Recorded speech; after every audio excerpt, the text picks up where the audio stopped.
and Susan, who coordinated the whole thing. And now I'd like to introduce you to our speaker, Terri Marcroft. After years of working in Silicon Valley and a long struggle to start a family, Terri became an adoptive mom to Sydney, who is here with us, and a little plug, one of my favorite people, because she served as our Signs of Hope Camp intern for a couple years, so that is a little side note, but welcome Sydney, thanks for joining us. So she became an adoptive mom in 1999, and as you can all imagine, her life changed in so many ways. So today she's going to share her 25-year journey as a mom with us, the good, the bad, the ugly, I'm sure we can all relate to, and how she found help and encouragement for the wild ride of motherhood. So please join me in welcoming Terri.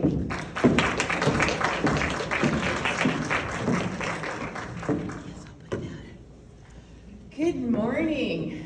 Good morning, everybody. You know what? It is such an honor to be here with a room full of foster and adoptive moms. Just fabulous. So that mom title, by definition, tells me that you have a lot on your plate. So congratulations for making time for this today, for making yourself a priority. So you can sit back and just enjoy it. And I say you can enjoy it because I promise you that there will be no one tugging at your sleeve or asking you what's for dinner or where you put their laundry. None of that today. Okay, amen, yeah. We're just gonna talk about that wild ride of motherhood. So for those of us who are foster or adoptive moms, the very first thing that makes our story different from the other moms is that ours didn't start with pregnancy. We didn't wake up one day and put our expected due date on the calendar. We had to plan this, arrange it, work through a mountain of paperwork, probably some classes, maybe some counseling. We had to really work hard to make this happen. So our mom stories began long before our child joined our families. So I want to talk a little bit about that pre-story, like how it all led up to even just becoming a mom. So here's how mine went. It was back in the 1990s. My husband and I were attempting to start our family and entering into our third year of infertility tests and hormone treatments. We both had had surgery and we were trying everything that we possibly could to become parents. Meanwhile, my 5 sisters and my 1 brother had 16 kids among them.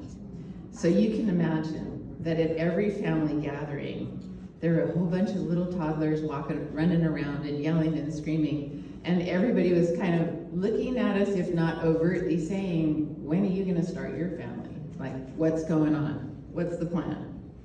But nothing was working for us. And so I felt like there were disappointments all around.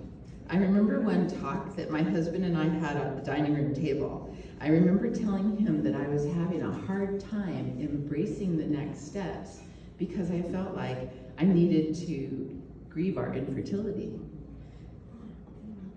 And we weren't sure what the future held for us, but all I knew was that I wasn't getting pregnant, and that made me sad. And I mention this because there are probably several women in this room for whom Mother's Day is a painful reminder of an unfulfilled dream. I know it was for me for several years, more sorrow than joy for a while. And I needed someone to see that pain in me and to see me and tell me that everything was gonna be okay. So if that's what you're going through, I want you to know that people in this room do understand. It felt like a loss that I wanted my husband to grieve with me, grieve those unmet expectations. But when I explained how I was feeling, he looked at me like I was nuts. He was like, what? And he has this Midwestern style, his Midwestern values said, Terri, we just need to move on. We just need to put one foot in front of the other and keep on going. Well, as sweet as that was, and as much as he meant well, it just wasn't that helpful. In fairness though, maybe it's not something that men really understand. So, about that time, I further honed my skills of talking to myself. Full-on conversations to work things out. Please tell me I'm not the only one in the room who does that. Okay, great. Thank you. Thank you. My conversation with myself went something like this. Can I continue taking all these infertility drugs and doing all this treatment and pursuing adoption at the same time? Oh yeah, I can handle that. But at the same time, you realize if one more thing goes wrong, I think I am absolutely going to lose my mind. And then one more thing does go wrong. Because we had decided to pursue an adoption, and we chose an agency, and we paid them the startup fee, and we did all the paperwork and the application fee as well. And then they went bankrupt. They were gone. Yeah. So that false start was more than disappointing, it was expensive as well. But I felt like I had reached my limit, and I felt like I was alone. And it was that night that I decided to have a conversation with God, instead of continuing to talk to myself and hoping that that would solve anything. But God and I didn't really have a very close relationship at the time, because the fact was that I was pretty angry with him. And so I was so mad at him, actually, that we weren't even speaking at the time. But in spite of that, decided that it was time to ask for help. So you know that bargaining mode that we get into? Where you say, so God, if you do this, I'll do that. If you let us grow our family, God, I'll be faithful to you. I'll go to church every Sunday. I'll give up wine. Whatever it is that you want to hear from me, that's what I'll do. I was negotiating, because we're good at that. We're good at bargaining. Well, eventually, my husband and I did put one foot in front of the other and started moving on. We signed up with a second adoption agency, and God must have accepted my lame request, because finally, one afternoon, in May of 99, I got a call from a young woman who had chosen us to parent her baby. Finally, after all the aforementioned hoping and praying, treatments and surgeries, we had been chosen. Our first phone call lasted about 2 hours. And I was in awe of this young woman who spoke so clearly and certainly about her decision to place her baby with us and to trust us. We talked as if we had known each other for years, and yet she was half my age. She was in high school, and she was telling me about her plans to go to college and how those weighed into her decision to place for adoption. She was telling me about how much she wanted to give to her baby and how little she felt like she had to give. She was telling me what kind of a couple she was looking for and about the home she wanted for her baby. She shared her criteria with me. So she said that she wanted a married couple with 2 careers where both were employed, no kids yet, and yet able to give her baby a whole bunch of cousins. So that last one kind of sealed the deal, don't you think? The ever-present next generation in my family that had been a constant and bittersweet reminder of our infertility turned into the key reason that this girl had chosen us. You just never know when a disappointment's going to turn into a blessing. It seemed like evidence that God was listening and did have a sense of humor. But, you know, I had hit such low points before our baby girl had even been born. I hadn't even started parenting yet, and I was at the end of my rope, just with that pre-motherhood journey. Holy smokes, how was I going to make it? For foster and adoptive moms, even the pre-story is hard. But connecting with this 16-year-old girl turned my life around, and we were thrilled. We walked through the next 4 months with her, this high school senior, and in August, she delivered my beautiful baby girl, Sydney. Somehow, I made it through that, and so did you. We did the work to become moms, and I hope that you congratulated yourself when you got to that point. My friend Kelly and I had been friends for a decade, and as it turned out, we started on our mom journey about the same time. Her son was born just a couple weeks after Sydney was. And after looking back on the journey that we experienced together, the unmistakable mom bond that we moms share, and realize that your female friends are the ones who get you through the rough patches. Some describe motherhood as a wild ride, like no other. Many of you have been to Great America, I'll bet. Think back to the day that you were at the amusement park. Can you remember who was with you?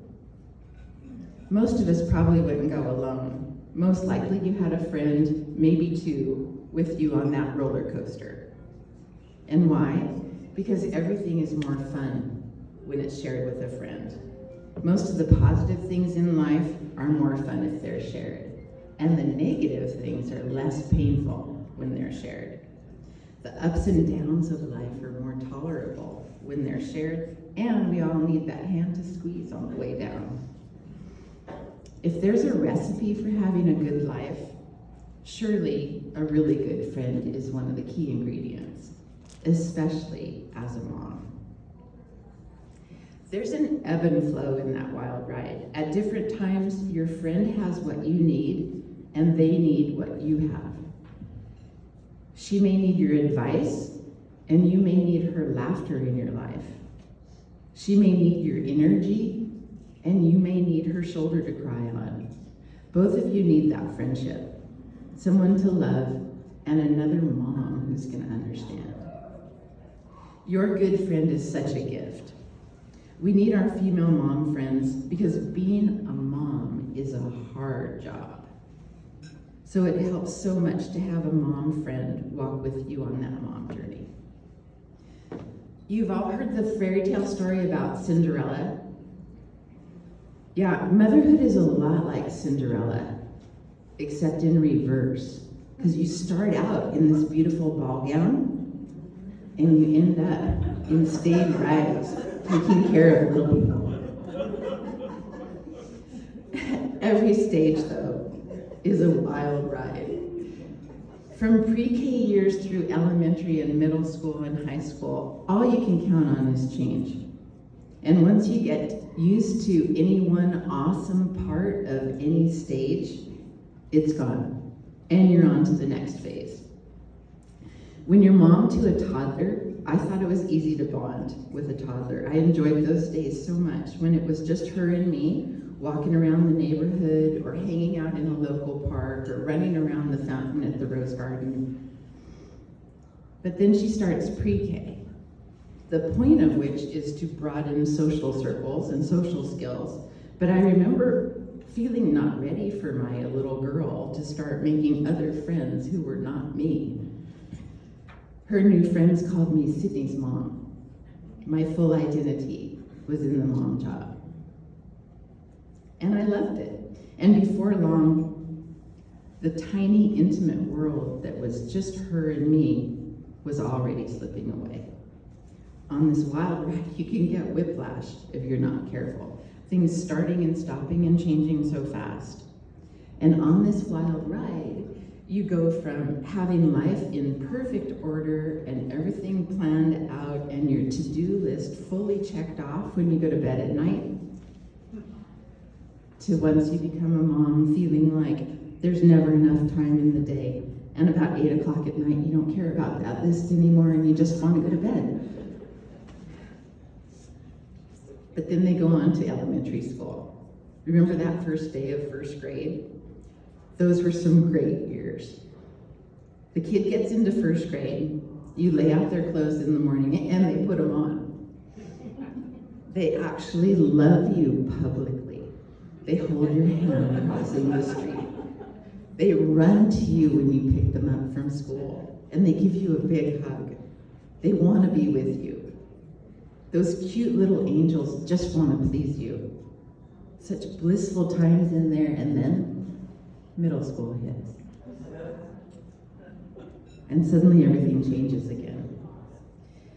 And they want nothing to do with the clothes that you laid out this morning. And there's no more hand-holding in public. And there's no more touching even. No more hugs. And somehow at the same time, there's a lot of emotion because that transition into the teen years is so hard, both for kids and for moms. And then suddenly they're in high school. And when they reach high school, much of that does remain the same from middle school. Her friends still called me Sydney's mom. But in high school, everyone wants to be cool. And they might not even acknowledge that they know you. And mom can be so embarrassing, as evidenced at the many times your kid rolls their eyes and says, "Mom, you are so weird." But you know, like I always told my daughter, having a weird mom builds character. You'll thank me one day. My daughter has a lot of character.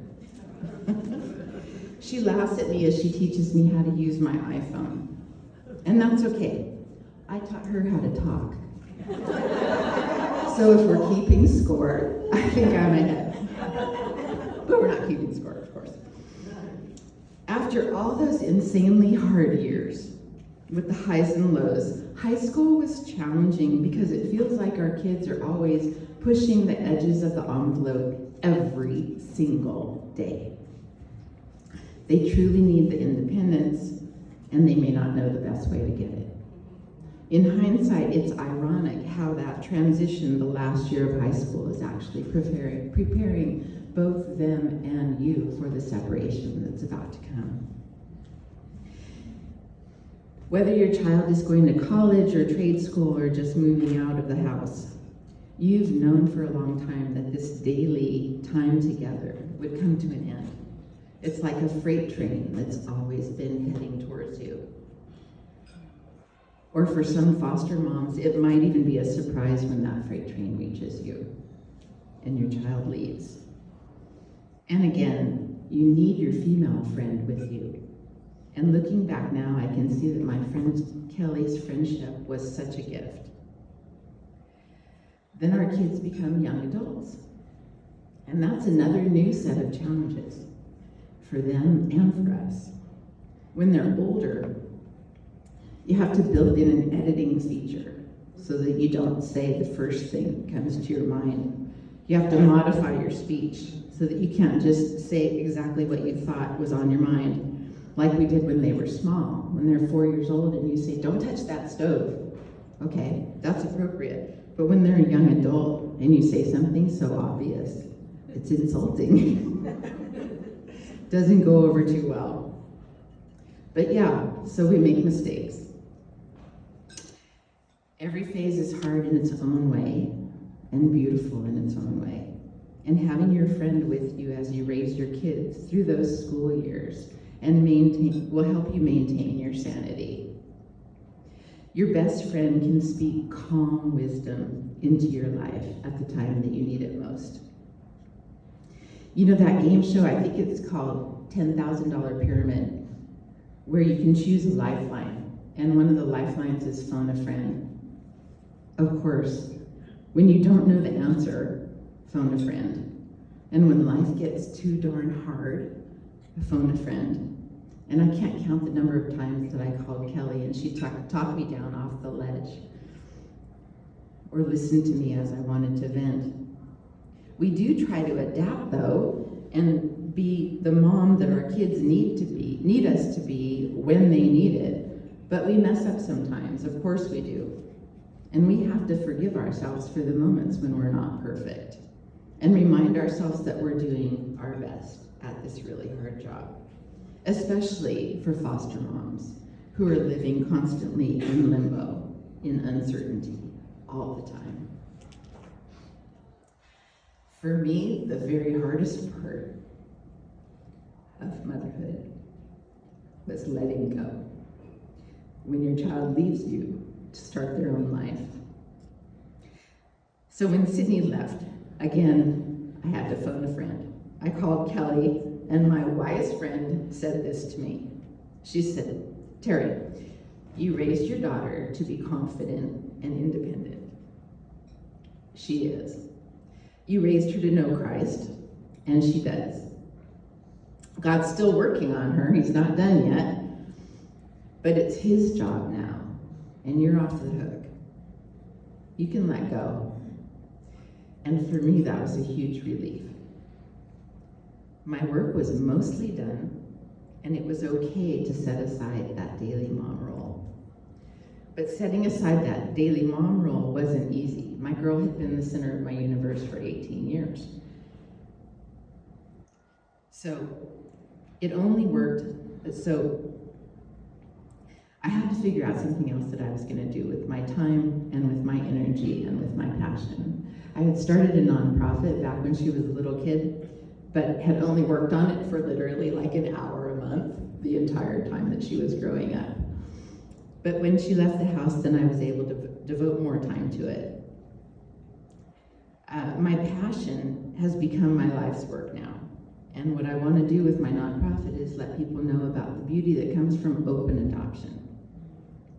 When they're facing an unplanned pregnancy, to help them understand that choosing parents is one of the options that they can go for. It's called unplanned good. Choosing adoption can be a good thing for women facing unplanned pregnancy, for the parents she chooses, and for the child themselves. I'm so grateful to be Sydney's mom. I'm so glad that I got that job. That it's important for me to share about open adoption. So I wrote 2 books on the subject of open adoption with those years right after she left. And I work with birth mothers now who've placed their babies for adoption and work on getting their stories out. So just a note on unplanned good business. We're also working on legislation to benefit birth moms. One new law would bring awareness into the schools, like to talk about adoption and how it works these days when kids get sex ed training or health ed training in the high schools. And another law is to care better for birth moms. I have so much admiration for those women who choose adoption, in spite of the fact that it's such a difficult decision. It's also, for many, their proudest accomplishment of their entire life. And I can't tell you how rewarding this work has been. It's been my passion and my new purpose. So that was the answer for me. For you, it will be something else. And if you're dealing with that final transition, the very best way to heal yourself, to comfort yourself, to lift your mood, is to serve others. And I'm sure that you'll find a way to do that. If you follow your passion and walk through the doors that God has opened for you, serving others can be so rewarding, so healing. And you'll find the different women who need you now, and they too are a gift. So the lessons I pull from the mom journey over the last 25 years. One was to rely on my female friend or friends and to keep those moms close to me. They were the answer in both hard times and in the triumphant times. They will help you hang on to your sense of humor and the ability to laugh at yourself, or at least laugh at the situation, will help get you through. And second, to cut yourself some slack. We have to forgive ourselves for the moments when we're not perfect and remind ourselves that we are doing our best at a really hard job. And we talk about this job being so hard, so it seems fitting to end with some good news and some bad news. The bad news about this wild ride is that there's no training period for the mom job. The pay stinks. The hours are never ending. There's no vacation. You don't get weekends off. You can't quit. And it's the hardest job you'll ever have, especially for those foster moms who are living in limbo all the time. But the good news that I want to leave you with is that parenting is only hard for good parents. I want to say that again. Parenting is only hard for good parents. If you want to compare it to a full-time ministry, you've won the lottery. Like the day I got the phone call from the 16-year-old young woman, you've been chosen for some miraculous, life-changing work. Raising these precious children that you may not have given birth to. And in the grand scheme of things, it doesn't really matter. And more good news, it also doesn't matter what you buy them, how much you fuss over their birthday party, or how much you spend on them. What matters is you, because you are enough. You might want to close your eyes just for a minute if you're a foster adoptive mom and imagine God saying to you, I am so proud of you. I know you're tired, and I know you're scared and unsure. I know it's hard, and it's okay. I will be with you every step of the way, and I'm sending you help. Your help is that friend I gave you. Let her calm your fears and give you advice, and laugh with you over all the mistakes you'll make trying things that you learned online. She is my gift to you. Let her walk with you and wipe your tears. Let her remind you that you are enough. So we can open our eyes. Let's remember to believe in that. Rest in that. And I wish you a happy Mother's Day.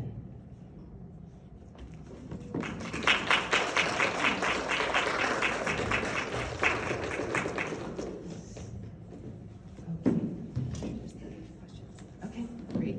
Thank you, Terri. So you may have noticed at your table there are some discussion questions, and there's also a like an age range. So it should say something like preschooler or middle schooler or young adult or something along those lines.